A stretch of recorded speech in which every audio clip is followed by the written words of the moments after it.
Henrique. A paz do Senhor Jesus, pessoal do Instagram, do YouTube. Amém. A paz a todos. A paz, pessoal que vai ouvir depois o áudio. A paz, pessoal do Meet, a Maria, a Silvana, a Ana Cláudia, a Ângela, a Daniel, a Roberta. Desculpa aí, gente, minha tosse. Amém. A paz do Senhor Jesus a todos. Amém. Hoje a gente vai falar sobre Amós 8, né? Amós 8, Deus chega, né, falando que chegou um ponto em que Israel chegou no ponto de amadurecimento para a colheita. Então Deus usa esse termo, né, para falar com Israel, né? A gente lembra que Amós, ele era um pastor e ele também era um agricultor. Ele também trabalhava ali com figos, né? A gente lembra. E Deus chega agora falando que chegou o momento, né, que Israel está no ponto já da colheita e Deus vai colher ele. E quando Deus colher ele, Deus vai então verificar pelo prumo dele, né, qual que é a paz da horinha, qual que é o julgamento para ele cabível, né? Então é isso que a gente vai ver agora. Chegou um momento, chegou a hora, vai ter julgamento, não tem mais para onde você correr, não tem mais o que você fazer. Chegou a hora do julgamento. E Deus está vindo para julgar esse povo. E o que esse povo deseja para si, né? A condenação ou a salvação. Então, eles que se preparem para o grande encontro, para esse julgamento, né? Então, o livro inteiro de Amós vem vindo nesse sentido, né? O alerta de Deus, de que Deus está vindo, esse povo será julgado.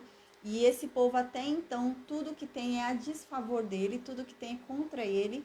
E se fosse hoje, se Deus tivesse voltado neste momento da história, eles estariam perdidos. Mas Deus ainda não voltou, Deus está vindo, Deus está avisando. Então, te preparem, se arrumem, né, para o grande dia do encontro. Para no grande dia do encontro vocês não receberem essa sentença que Deus está falando que vai dar a vocês, mas que vocês recebam uma sentença boa, uma sentença melhor, tá? Então é nesse sentido que vem vindo o livro ali de Amós. Amém.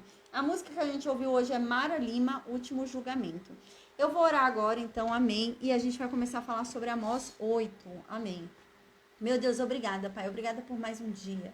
Obrigada pelo teu amor, pela tua graça, pela tua misericórdia, Senhor. Amém. Obrigada. Meu Deus, perdoai, Pai. Perdoai os nossos pecados. Perdoai as nossas ofensas, Senhor, porque nós somos miseráveis, nós não somos nada, Pai. E que a sua graça seja sobre cada um de nós, porque dependemos de Ti, precisamos de Ti. Sem Ti nós nada somos, Pai. Amém. Nós reconhecemos essa nossa condição, Pai, e dizemos e gritamos que nós precisamos de Ti, Pai. Então nos ajuda, Senhor.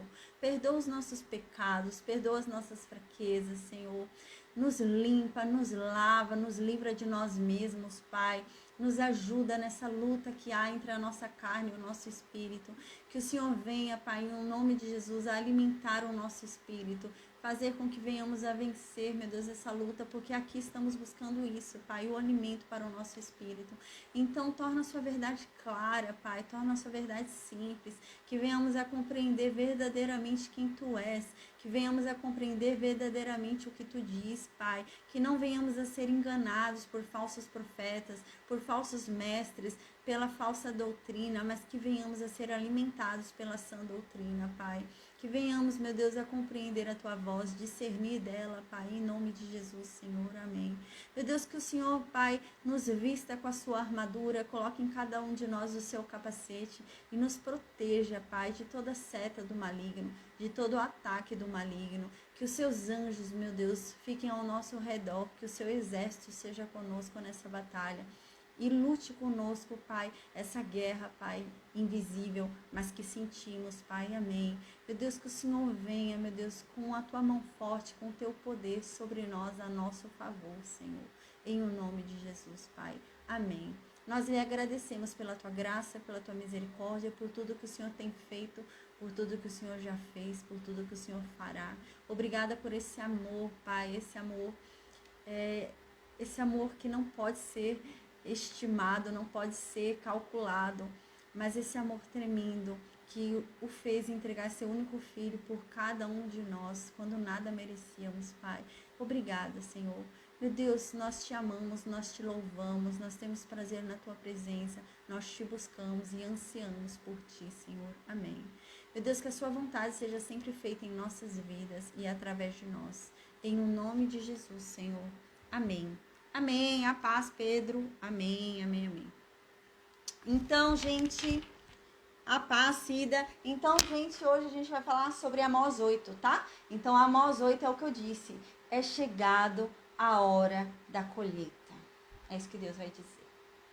Israel está amadurecido. É como um fruto, sabe? A paz, Marília, Israel é como, por exemplo, uma plantação. É isso que Deus vai dizer aqui. A paz, Mariela, amém. O que Deus vai dizer aqui nesse capítulo 8 é que Israel é como uma plantação. É como uma plantação que já está no ponto da colheita. Já está pronta para se colher. E chegou a hora da colheita de Israel. E Deus vai colher. E Deus vai medir com o prumo dele cada uma dessas pessoas. E cada uma vai receber aquilo que merece, segundo aquilo que ela fez. Então, Deus vem alertando esse povo de que até agora a sentença sobre esse povo não é boa. Até agora a sentença é totalmente desfavorável, porque eles até agora só têm decepcionado a Deus. Mas ainda há tempo, ainda dá para eles se arrependerem, ainda dá para eles mudarem, ainda dá para eles se transformarem. E é isso que Amós vem falando, né? O livro de Amós, o intuito do livro de Amós é esse, que esse povo se conserte, né? Ainda há tempo, se conserte. O intuito do livro de Amós não é falar que Israel está destruído e Deus o abandonou. O intuito do livro de Amós é falar, esse vai ser seu fim, se você não mudar. E eu vou dizer, a colheita já está em tempo. Deus já está vindo. Então te conserta logo. É esse o intuito de Amós. Então agora a gente lembra que Amós está ali falando com o povo de Israel sobre isso, né? Sobre os pecados deles, sobre o quão ruim está a situação deles. Eles precisam mudar. Eles necessitam mudar se eles querem ser salvos, se eles querem viver, desfrutar de alegrias.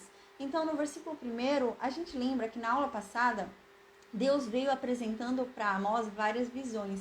E Amós vinha falando isso para o povo de Israel, né? Gente, eu olhei e eis que eu vi ali uma praga de gafanhotos vindo na colheita que era, né, do povo. A primeira colheita que foi para o rei veio normal e foi dado ao rei a primeira colheita, as primícias que eram de Deus foi dada para o rei. Mas a segunda colheita que era do povo, a gente lembra, né, que Amós havia falado, eu vi uma praga de gafanhotos que destruiu tudo. Então a gente lembra que Amós clamou por esse povo. E Amós falou, Senhor, não faça isso com o teu povo. Se o Senhor o derrubar dessa forma, como é que eles vão se levantar? Eles não vão conseguir. Eles são fracos demais. Eles se acham fortes, se julgam fortes, se julgam poderosos, mas não são. Então, não faça isso, Deus. E Deus então falou, tá bom, eu não vou lançar essa sentença sobre eles. Então a gente lembra que Amós foi e falou, aí eu vi uma segunda visão. Eu vi um fogo da ira de Deus tão tremendo, tão grande, ao ponto de secar os mares, ao ponto de secar os rios. E quando eu vi aquilo, eu fiquei devastado. E eu falei, Deus, não faça isso. Como que o teu povo vai se erguer? Esse povo é muito fraco. Esse povo não vai conseguir se levantar uma outra vez. Dê uma oportunidade deles se levantarem. Castiga, mas permita que eles se levantem. E então Deus falou, tá bom. E a gente lembra que eis que Deus mostrou mais uma visão para Amós. E essa terceira visão, Deus chega mostrando para Amós. Deus estava sentado num muro e na mão de Deus estava um prumo. E com esse prumo Deus estava medindo o muro. E então Deus disse para Amós, né? Você sabe o que você está vendo? E Amós falou, sei, é um prumo, né? Na tua mão tem um prumo. E Deus fala assim, agora chegou o tempo de eu medir o meu povo com o meu prumo, para ver se eles estão certos, se eles estão direitos. E eu vou medir eles com o meu prumo. E então eu não passarei mais dentro deles. Eu não estarei mais com eles, porque eles não foram aprovados pelo meu prumo. A gente até falou sobre isso na aula passada, né? Eu até expliquei o que é o prumo, né? E realmente, o prumo de Deus é a lei dele. Ele havia dado a lei dele para aquele povo viver por aquela lei. Então, o prumo de Deus era a lei. E Deus ia avaliar se aquele povo ficou como um muro torto, né? Que não segue o prumo. Que o prumo era a lei. E aquele povo estava como um muro torto, que não seguiu a lei de Deus. E é por isso, como o povo descumpriu, Deus, como eles abandonaram a Deus, Deus também os abandonou, né? A gente lembra disso, isso era uma das condições da lei. Se vocês me abandonarem, eu os abandonarei. E é isso que Deus está fazendo. E Deus, quando fala essa segunda vez com Amós, Deus fala para Amós, sem misericórdia, né? A paz, Adriano, sem misericórdia. Ou seja, é esse o julgamento que eu vou mandar e acabou. Não adianta interceder mais, Amós. É isso e acabou. Eu vou medir eles sim com o meu prumo. Eles não estão mais dentro da aliança. Eles não cumprem mais o que eu digo. E agora Deus continua falando, tá? Então, depois dessa visão do prumo, Deus vai dizer em qual ponto eles se encontram. Então, Deus já falou, eu vou medir eles com o meu prumo. E agora Deus, então, diz aqui no versículo 1 que Deus mostra mais uma visão para Amós. E Deus, então, mostrou para Amós ali um cesto de frutos de verão. E então, disse, né? Amós, o que você está vendo? Você sabe o que você está vendo? E Amós diz, sei, é um cesto cheio de frutos que dão no verão. Cheio de frutos maduros. É um cesto cheio de frutos maduros. Então Deus disse para Amós, chegou o fim sobre o meu povo, Israel. Nunca mais eu passarei pelo meio deles. Deus avaliou esse povo com o prumo dele. E Deus está dizendo, eles estão maduros. Chegou o tempo. É dado o tempo da colheita. E eu vou colher. E eu vou colher o meu povo. E eu vou dar a cada um o que eles merecem, né? O que acontece? A gente imagina aqui Israel como uma plantação, né? Então, existe uma plantação ali, a gente está esperando o tempo certo para colher aquela plantação, e esse Deus está dizendo, chegou. O nível chegou. Eu não posso esperar mais. Eu não posso dar mais tempo a eles. Eu não posso ter mais paciência com eles. Chegou o meu limite. Chegou o nível necessário para eu julgá-los. Chegou o tempo. É preciso colhê-los. E nessa colheita eu vou ver quem é trigo e quem é joio. Chegou este momento. E é isso que Deus está dizendo. Então, no versículo 3, Deus vai e diz. Né? Ele falou que nunca mais ia passar por meio desse povo. Então, no versículo 3, ele começa a falar o que vai acontecer com esse povo. Qual que é o julgamento desse povo? O que vai acontecer com esse povo? E ele diz no versículo 3, as canções que hoje eles ficam cantando lá no templo deles, que eles ficam tudo alegres lá, cantando as canções tudo falsas, que não são pra mim, eu não quero ouvir essas canções. A gente lembra que Deus já havia falado isso, né? Eu não quero ouvir essas canções. Eu detesto as canções de vocês. E agora Deus diz, essas canções aí que vocês ficam cantando lá, tudo alegre lá no templo, eu vou converter elas em gemidos. Ao invés de cantar, vocês vão gemir. E aqui Deus diz, eu vou multiplicar os cadáveres nessa terra. Eu vou matar muita gente. Muita gente vai morrer. Eu vou diminuir o número de vocês. Porque vocês chegaram nesse nível, né? Onde vocês merecem ser diminuídos. Lembra quando esse povo foi entrar em Canaã? Moisés havia falado, vocês não estão entrando em Canaã porque vocês merecem. Porque vocês são um povo de dura serviço. Vocês são um povo desobediente. Vocês estão entrando porque Deus tem amor a Ele mesmo. E um dia Ele prometeu a Abraão. E é por isso que Deus está colocando vocês lá. Mas eu quero que vocês saibam que lá existia um povo que era muito mal. Era pior do que vocês. E esse povo chegou num nível de maldade tão tremenda que a terra os vomitava. A terra já não queria mais eles ali. E não havia lugar no mundo que fosse habitável para eles, porque eles se tornaram abomináveis. A terra já não sustentava mais a maldade daquele povo. E era necessário que eles morressem. Deus havia dito isso. sobre o povo lá, os amorreus que estavam lá em Canaã, antes desse povo hebreu entrar lá, lembra? E Deus havia falado, cuidado para vocês não se tornarem como eles. Se vocês se tornarem como esse povo, que hoje eu detesto, eu os vomitarei também.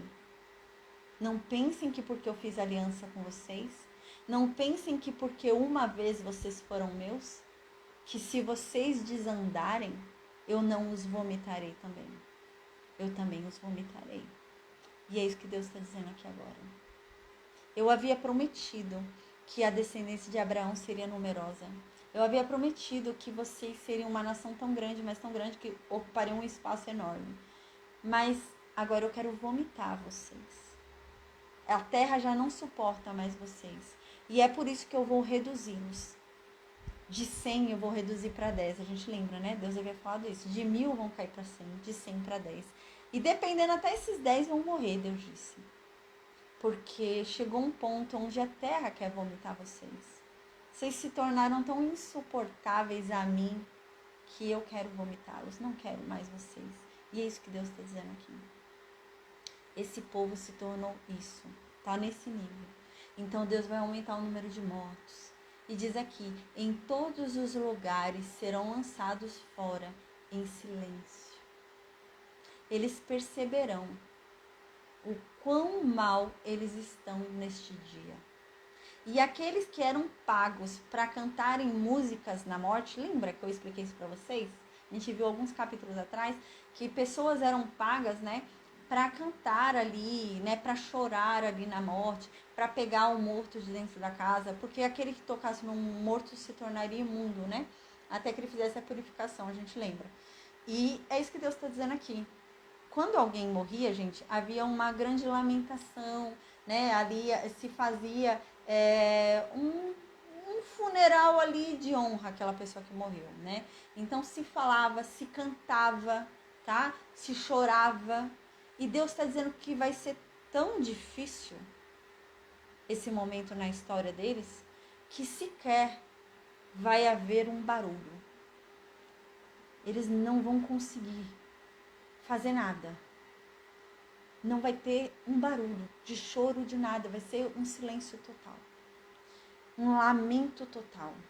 E aqui então diz no versículo 4, ouçam isto, vocês que têm avareza contra os necessitados e que buscam destruir os miseráveis da terra, né? Então vocês, povo, que a gente já vem falando sobre isso, né? Vocês, esse povo que é tão avarento, vocês que fazem tão mal para os necessitados, em vez de ajudar os necessitados, vocês dificultam a vida dos necessitados, né? Vocês querem destruir aqueles que já estão pobres, já estão numa situação difícil. Aí ele falou, vocês ficam dizendo, no versículo 5 Deus diz, vocês ficam dizendo assim, ai meu Deus, quando é que vai passar a lua nova para a gente vender logo o grão? Quando é que vai passar o sábado para a gente abrir logo os celeiros de trigo, diminuindo o efa e aumentando o ciclo, e procedendo dolosamente com balanças enganosas, para comprarmos os pobres por dinheiro e os necessitados por um par de sapatos, e vendermos o refúgio do trigo? Quando que vai chegar? O que acontece? A gente lembra que existiam festas dadas pela lei. Então existia, por exemplo, a festa dos tabernáculos, lembra? A festa das tendas ali, né? Lembra disso? Tinha a festa das tendas ali, né? A festa do tabernáculo, a festa das barracas, né? Era a festa das barracas. Tinha a festa da Páscoa, tinha a festa da Lua Nova, né? Tinha a festa do sábado, né? Tinha o sábado, tudo era uma festa, né? Então tinha um Shabá ali, a festa. Tinha várias, todo início de mês ali tinha festa, né? Então, o que acontece, gente? Quando tinham essas festas israelitas, pela aliança da lei, eles não podiam trabalhar. Então, em toda festa, eles tinham que parar o trabalho dele para apenas celebrar a Deus. Então, eles paravam tudo para celebrar a Deus, para celebrar tudo que Deus fez por eles, por Deus ter tirado esse povo do Egito, por Deus ter cuidado tão bem deles durante o deserto, por Deus não ter deixado que os sapatos deles se desgastassem, por Deus ter enviado o maná dos céus. E era em homenagem a isso, eles deviam agradecer, refletir sobre quem é Deus, sobre o que Deus fez na vida deles. E todas essas festas eram para isso, nesse intuito. E o que acontece? Nessas festas não se trabalhava. Então você não podia abrir seu comércio. A festa, por exemplo, durava 7 dias, eram 7 dias sem abrir seu comércio. Você não podia abrir, você não podia vender nada. Eram 7 dias sem vender nada. Eram 7 dias que você não tinha que se preocupar com dinheiro, com as suas vendas, com o comércio. Eram 7 dias para refletir sobre Deus. E o que esse povo fazia, está dizendo aqui? Está dizendo que eles iam até as festas. A gente lembra que o povo do Reino Norte cumpria as festas, entre aspas, né? A gente lembra que eles cumpriam. Só que eles cumpriam errado. Lembra? Eles mantiveram alguns pontos da aliança da lei, só que eles faziam em homenagem a quem? Aos bezerros de ouro. Lembra? E eles chamavam os bezerros de ouro de Betel e de Dan de Yahvé, Jeová, né? Aquele nome lá, né? De Deus, que é o tetragrama, que não dá para pronunciar no nosso nome. Eu creio que nem seja Jeová e Yahvé, mas deve ter tem algum nome específico que é impronunciável, né, no nosso idioma. E é isso. E eles falavam nesse nome, o nome ao qual Deus se apresentou a Moisés ali na sarça ardente, né? E eles chamavam por esse nome, olhando para o bezerro de ouro. E eles faziam essas festas em homenagem a esse Deus, tendo em mente que esse Deus era quem? O bezerro de ouro, tá? É o mesmo Deus, o mesmo nome que o povo lá de Judá fazia em Jerusalém. É o mesmo nome. Com a diferença que eles adoravam a bezerros de ouro, que era errado. A gente lembra que um dos mandamentos é esse, né? Não era para eles adorarem imagem nenhuma. Só Deus, sem imagem. E eles adoravam aquela imagem daquele bezerro. E aqui diz que quando chegavam as festas, eles se diziam um povo, né, tão abençoado por Deus, um povo tão santo. E quando chegavam as festas deles adorarem a Deus, o Deus deles adorarem verdadeiramente, refletirem sobre tudo que Deus fez por eles, eles ficavam lá nas festas falando o quê? Ai, meu Deus, não vejo a hora de acabar essa festa para eu voltar a abrir meu negócio.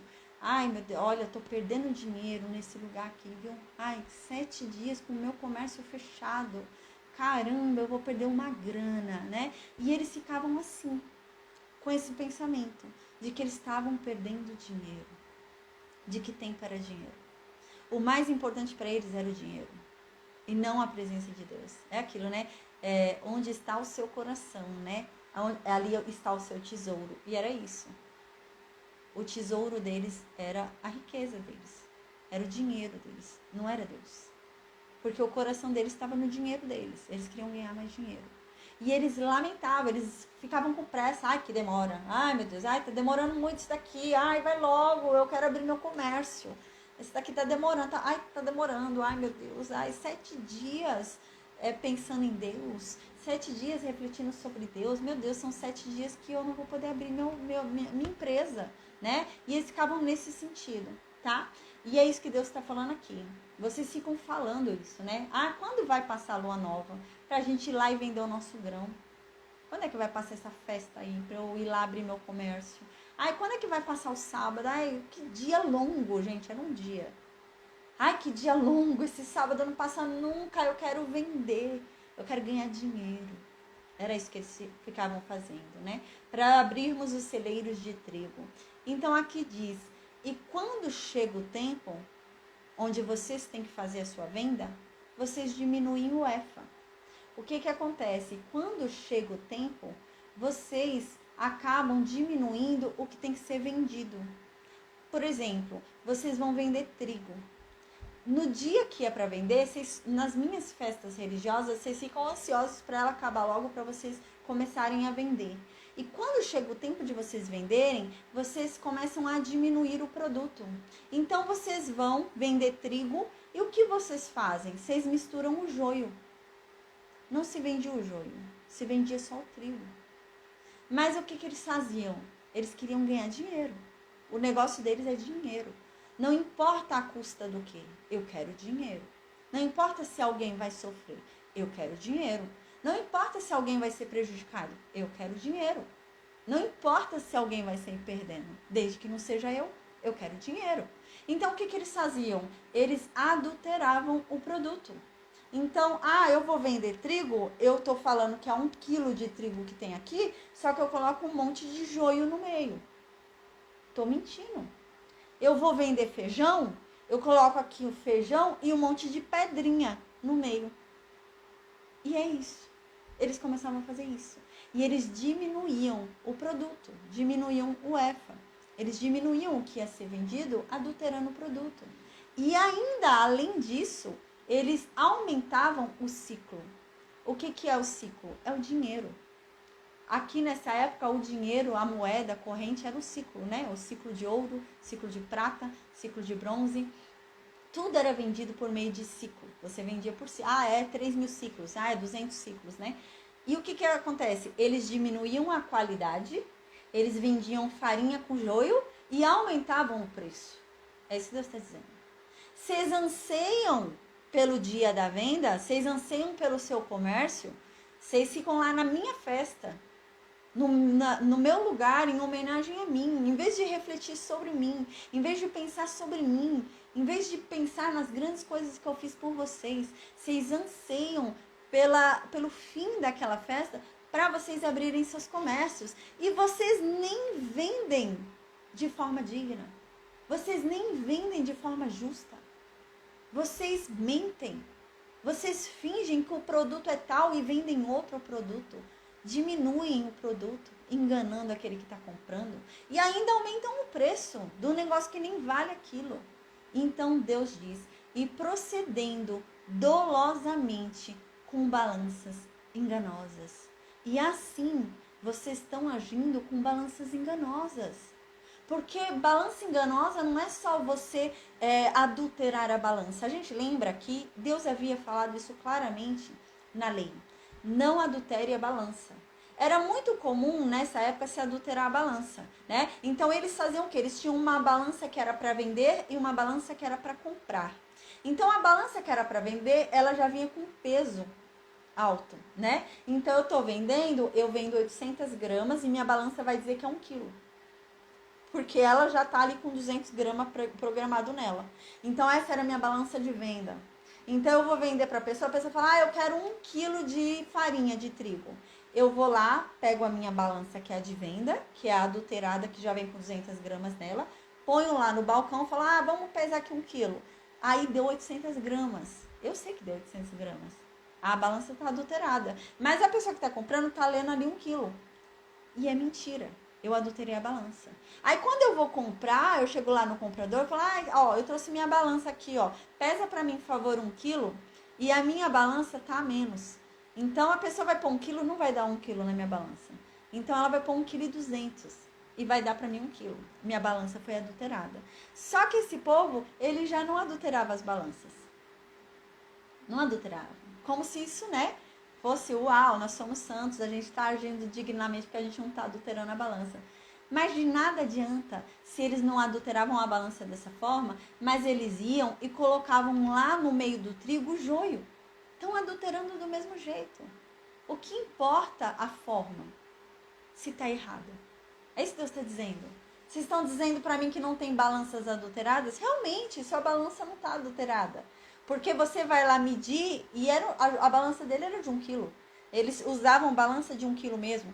Mas eles chegavam e iam colocar no saco para pesar joio com trigo. Tá errado. E eles iam lá, pesavam 1 quilo. É 1 quilo realmente. Não tá mentindo. É 1 quilo. Mas é 1 quilo do quê? De joio com farinha. Tá errado. E é isso que Deus está dizendo. É errado. Não tem meio termo, não existe jeitinho. Vou dar um jeito. Desse jeito não é tão ruim. Não é tão pecado assim. É pecado. Tá errado. É isso que Deus está dizendo. Não é justo. Não é justo, tá errado. Não é justo da mesma forma. Você fingir para a pessoa que está vendendo, fingir para a pessoa que está vendendo 1 quilo de farinha e junto você sabe que tem joio. Tá errado. Então Deus diz que esse povo começa a fazer isso.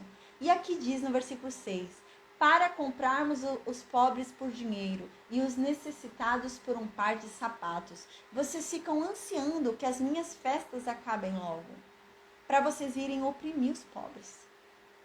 Vocês querem que termine logo o meu culto, a minha festa, a minha adoração, para vocês irem lá fora oprimir o irmão, comprar um irmão no mercado. Um irmão que está sendo vendido, né, um valor mais barato, vocês estão ansiando comprar ele. Em vez de ajudar o teu irmão, libertar ele, fazer algo por ele, vocês estão querendo oprimir.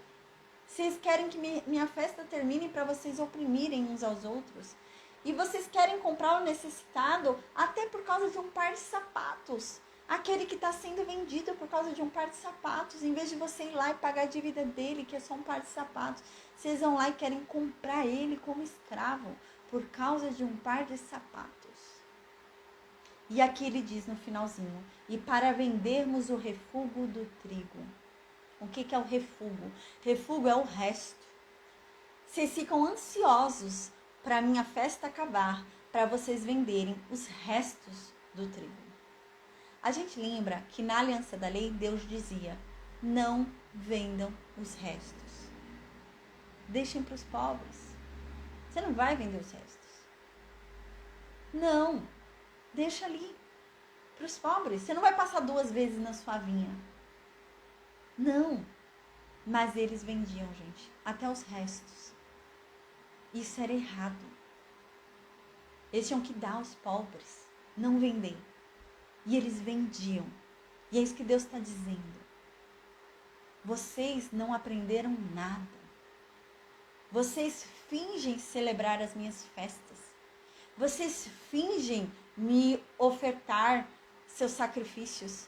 Vocês fingem me devolver os dízimos. Vocês fingem me adorar. Vocês fingem exaltar meu nome. Vocês fingem cantar canções a mim. Mas o coração de vocês não está comigo. O coração de vocês não está em mim. O coração de vocês está na maldade. Está na ruindade de vocês. Está no dinheiro de vocês. Pela ganância, vocês são capazes de tudo. E é isso que Deus está dizendo. Uau! Aí no versículo 7, Deus diz: jurou o Senhor pela glória de Jacó. Eu não me esquecerei de todas as suas obras para sempre. Uau! Deus está dizendo, eu juro, né? Até agora a gente viu que Deus falou assim, eu juro por mim mesmo, eu juro pela minha santidade, lembra? Agora ele diz, eu juro pela glória de Jacó, né? O que é a glória de Jacó? Onde está a glória de Jacó? Onde que Jacó é exaltado? Em Deus. Ou seja, aqui Deus está falando por ele mesmo de novo. Porque a glória de Jacó não está em Jacó. A glória de Jacó não está nele próprio. A glória de Jacó está em Deus. O que exalta o nome de Jacó é o Deus dele. A glória de Jacó está em Deus. É como Deus diz, né? Se você vai se gloriar de alguma coisa, se glorie de mim. Se um dia for para você se achar, se sentir em relação a alguma coisa, se sinta em relação a Deus, de que você é dele, de que ele é teu. E é isso que Deus está dizendo aqui. Eu juro pela glória de Jacó. Qual é a glória de Jacó? Ele mesmo. Eu juro por mim mesmo, de que eu não vou me esquecer para sempre de todos os seus pecados. Uau! Deus está dizendo, eu juro por mim mesmo, que eu não vou ficar para sempre inerte. Eu juro por mim mesmo que uma hora vocês vão sentir a minha ira. Eu juro por mim mesmo que eu não vou ficar para sempre calado diante dos pecados de vocês. Eu juro por mim mesmo que uma hora eu vou me manifestar em relação a tudo que vocês têm feito, porque eu estou vendo. É isso que Deus está dizendo. Aí no versículo 8, Deus diz, por causa disso, a terra tremerá e todos os seus moradores chorarão de tristeza. A terra subirá e baixará como as águas do rio Nilo. Uau! Deus está dizendo que Por causa disso. Porque ele promete que ele não vai ficar para sempre quieto. Que ele não vai ficar para sempre calado. Por causa disso, a terra vai tremer. E todos os moradores vão chorar de tristeza. Porque Deus prometeu que o julgamento uma hora vem. Deus prometeu que uma hora ele vai se manifestar acerca dos pecados dos outros. Deus não vai ficar para sempre quieto diante dos nossos pecados. É isso que ele está dizendo. Uma hora eu vou me manifestar. E por isso a terra treme. A terra tem medo. A terra treme de medo. Porque eu vou chegar com a minha ira. E a terra tem medo. A terra tem medo da minha ira. Eu até mandei na campanha, eu não sei se eu mandei, eu vou mandar ainda, uma pregação sobre isso, né? A reverência que a gente tem que ter a Deus, né? Eu acho que eu já até mandei, eu acho que é Augusto Nicodemos falando. E a Bíblia diz isso, né? Existem homens que mentem e nem tremem. Existem pessoas que pecam e nem tremem. A Bíblia diz, gente, que Satanás e os demônios tremem de medo de Deus. Imagina, Satanás e os demônios tremem. Quando Jesus veio à terra, os demônios na terra ficaram achando que chegou o momento de Jesus aniquilar a gente. E os demônios falaram, Senhor, o que a gente tem contigo? Se aparta de nós, não é chegada a hora. Uau, os demônios falaram isso, tremendo de medo. E o ser humano peca e nem treme de medo de Deus. E é isso que está dizendo aqui. Por causa disso. Porque eu prometo que eu virei com ira, julgar. Eu não vou ficar para sempre inerte diante dos pecados de vocês. Uma hora eu vou julgar. E por causa disso, a terra treme de medo. Uau! E os seus moradores chorarão de tristeza quando eu vier. Lembra que a gente leu isso uns dias atrás? O dia do juízo não é um dia de alegria. Não é um dia de luz, é um dia de trevas. É um dia triste. É triste ver o que vai acontecer com as pessoas. Não é bom, não. Ver tantas condenadas, né? As pessoas lá num ranger de dentes eterno, lá no lago de fogo de enxofre. Uau! Os moradores da terra chorarão de tristeza no dia em que eu vier e mostrar que eu não ficarei para sempre inerte a eles. A terra subirá e baixará como as águas do rio Nilo. Na mesma velocidade que a água do rio Nilo sobe e desce com tudo, assim vai ser a terra. Gente, imagina o que Deus está falando. Deus está falando que vai sacudir essa terra numa forma que vai, pô, sabe assim, nesse nível? É isso. Vai subir, pô, e descer com tudo. É isso que vai acontecer com essa terra quando ele vier, para mostrar que ele não fica para sempre inerte. Uma hora ele vai se manifestar, mas vai ser uma só. Quando ele vier para julgar os pecados, é para julgar. É uma só. Então, no versículo 9, Deus diz, e então esse dia virará trevas. O sol vai embora ao meio-dia. E então, ainda durante o dia claro, vai virar trevas. No dia do meu julgamento. Será um dia de trevas. Versículo 10. E então, eu vou transformar as festas de vocês aí que não me obedecem, vocês aí que não me servem, vocês aí que eu abomino, que eu odeio, vocês aí que fazem as coisas tudo errado, vocês aí que zombam de mim. Nesse dia, eu juro, por mim mesmo, diz Deus, que as festas que hoje vocês fazem, as festas de orgia que vocês fazem, as festas aí tentando envergonhar o meu nome, as festas que hoje vocês fazem achando que tá tudo bem, achando que não há ninguém olhando o pecado de vocês, as festas que hoje vocês fazem para a glória de vocês, as festas que hoje vocês fazem para o pecado de vocês, todas elas eu vou transformar em luto. Vai ser uma grande tristeza. Você vai lamentar todas elas. Os cânticos de vocês, essas músicas que hoje vocês cantam, achando que tá tudo bem. Tá tudo bem desprezar Deus. Tá tudo bem ofender Deus. Tá tudo bem não obedecer a Deus. Tá tudo bem não servir a Deus. Tá tudo bem não buscar a Deus. E vocês cantam. Cantam o que vocês querem. Todo tipo de orgia. O que vocês querem. Ah, eu prometo que essas canções, eu vou transformar elas em lamentações.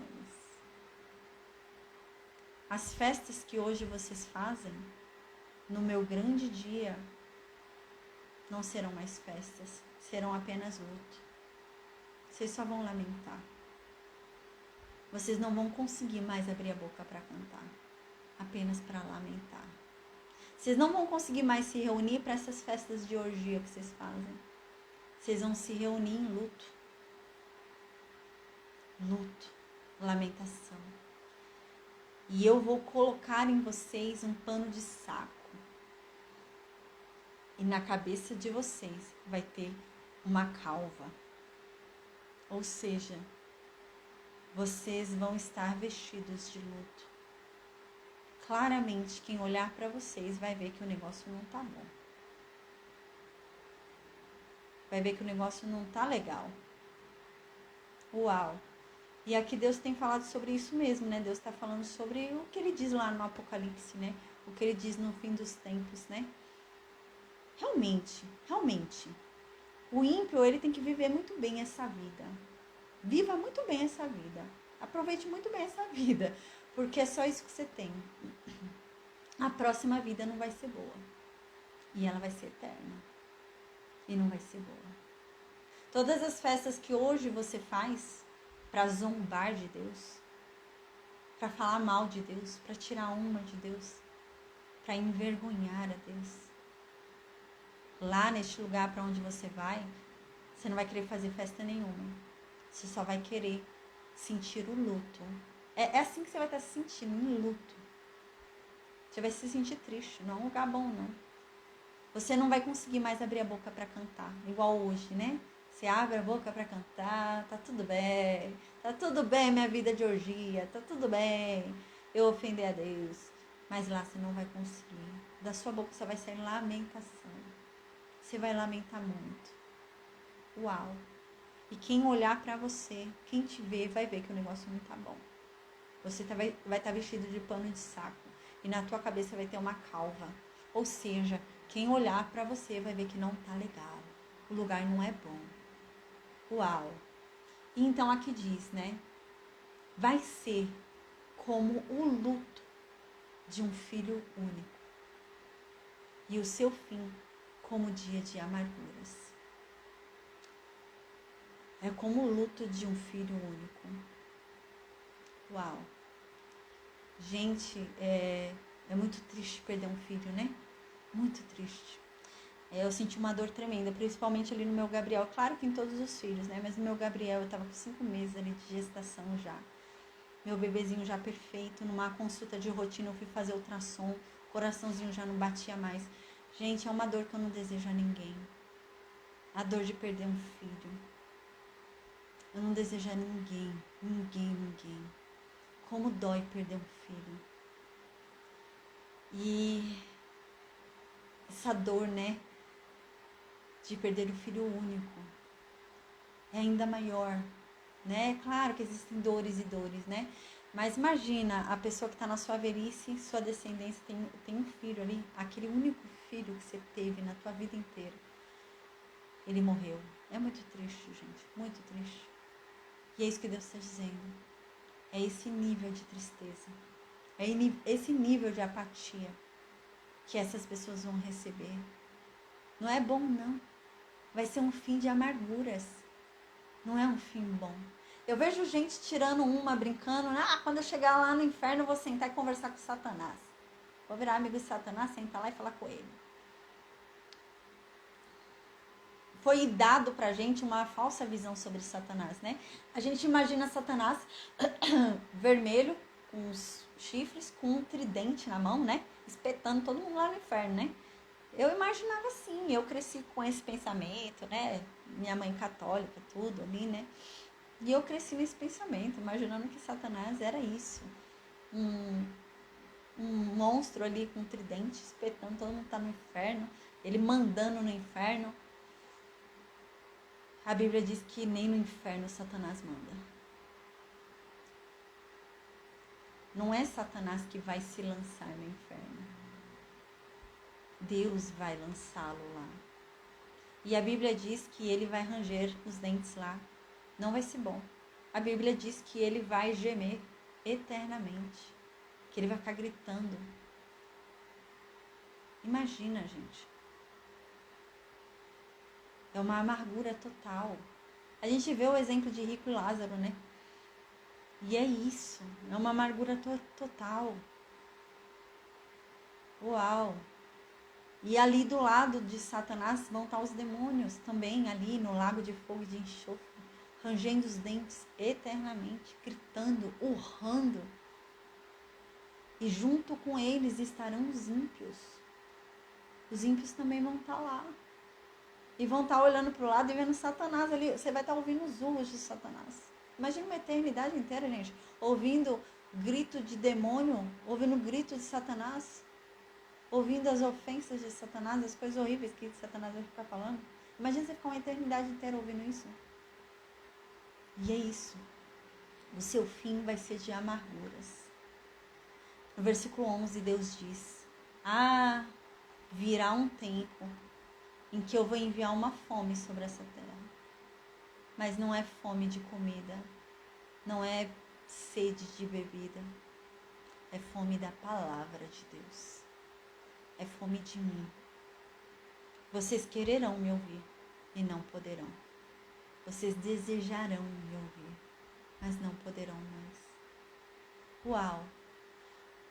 Na parábola ali que Jesus fala sobre rico e Lázaro, né? O rico, ele desejava ir. Uau! Quando ele vê ali Lázaro no céu com Abraão, super feliz ali, né? Super contente. Ele chama Abraão. Que ele fala, né? Se ele não podia beber um pouquinho, que ele tá morrendo de sede. Pode me dar um pouquinho de água? Pode me ajudar? Pode me ajudar que não, tá muito difícil aqui pra mim nesse lugar.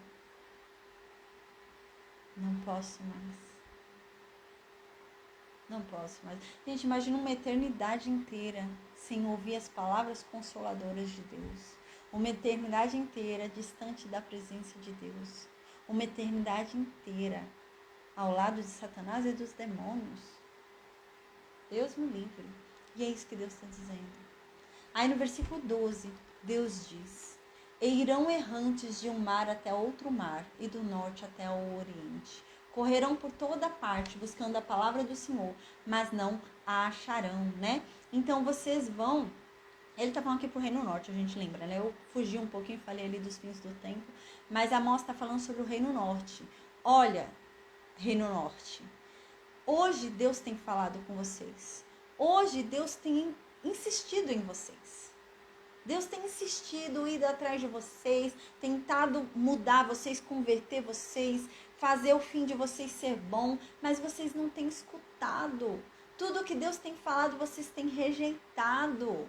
Toda tentativa de Deus para abrir os olhos de vocês, vocês têm tampado os ouvidos, vocês não querem ouvir tudo que Deus tem a dizer.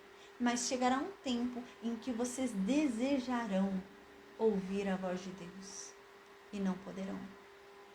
Vocês quererão buscá-lo e não o encontrarão. Porque quando foi o tempo, vocês o desprezaram. E então, nesse dia, vocês sairão procurando a ele por todos os cantos.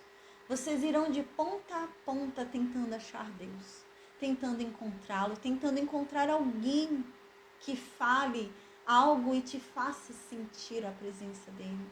Alguém que te diga algo que faça você sentir novamente aquele Deus. Mas não vão achar. Não haverá ninguém que faça isso. Naquele dia, nesse dia, até as pessoas mais vigorosas, que são como virgem formosas, né? Até os mais novos que estão cheios de vigor ali, eles desmaiarão de sede. Eles não terão vigor, eles não terão força. Eles desmaiarão de tanta sede de Deus, de ouvir as palavras de Deus. Aí no versículo 14, Deus finaliza esse capítulo dizendo assim: os que juram pela culpa de Samaria, dizendo: vive o teu Deus, ó Dan, e vive o caminho de Berseba. Esses cairão e nunca mais se levantarão. A gente lembra que um dos altares do bezerro de ouro era em Dan.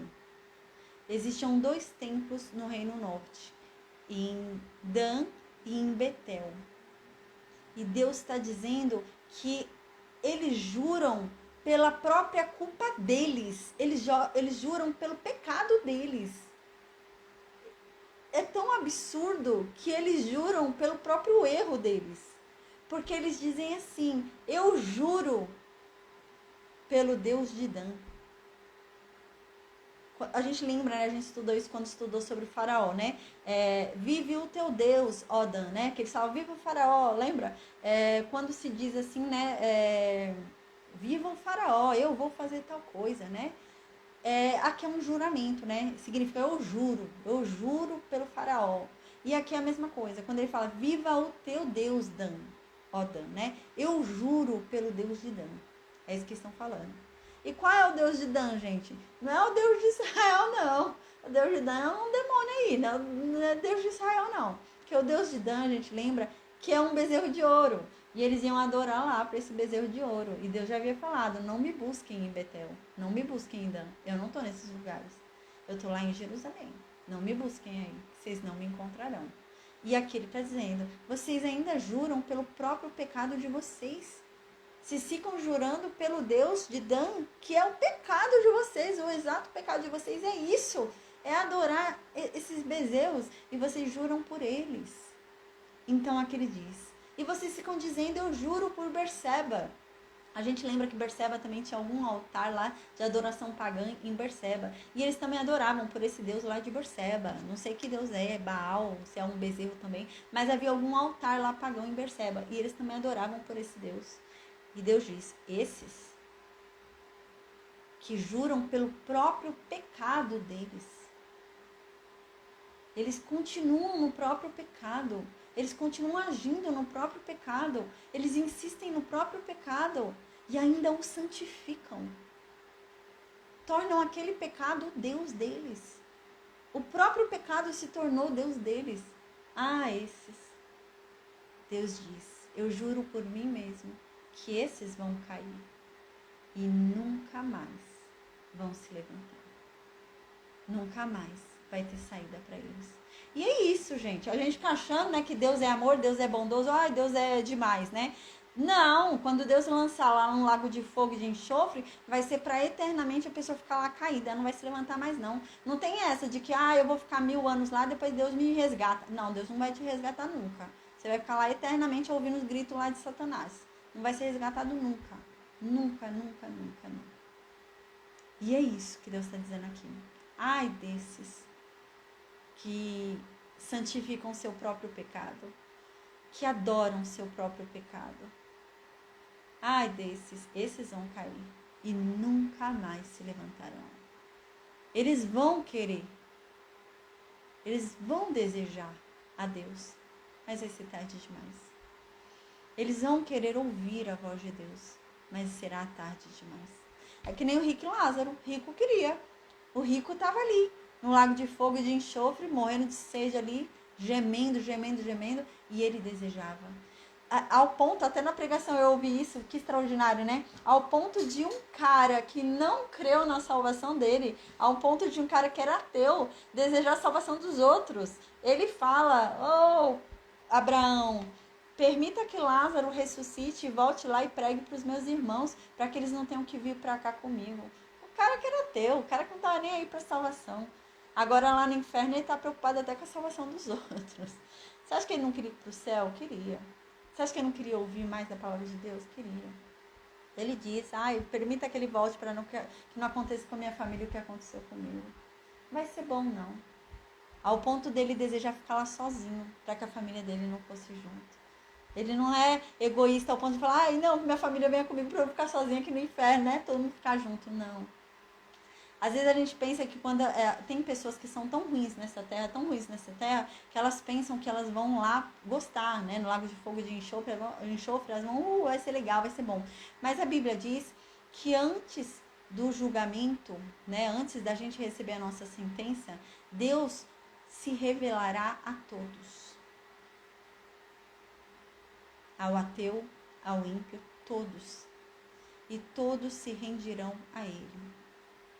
Antes de você ir lá para o lago de fogo e de enxofre e viver lá eternamente, ouvindo os urros lá de Satanás e dos demônios, e lamentar a sua vida inteira, você vai se converter. É isso que a Bíblia diz. Você vai reconhecer a santidade de Deus. Algo vai acontecer, a glória de Deus vai ser revelada a você.